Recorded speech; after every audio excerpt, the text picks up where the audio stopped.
الجولة التانية من الدوري المصري.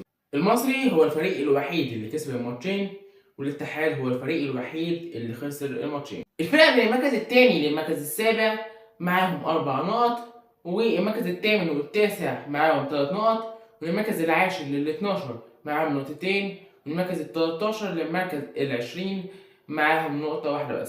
عبد الرحيم مغموم وزيزو هما هدافين الدوري بهدفين لكل لاعب، واكتر لعيبه عامل اسيستات هما زيزو وعلي فوزي ومحمد هاني باسيستين لكل لاعب، واكتر لاعب مساهمات هدفيه هو زيزو ب4 مساهمات.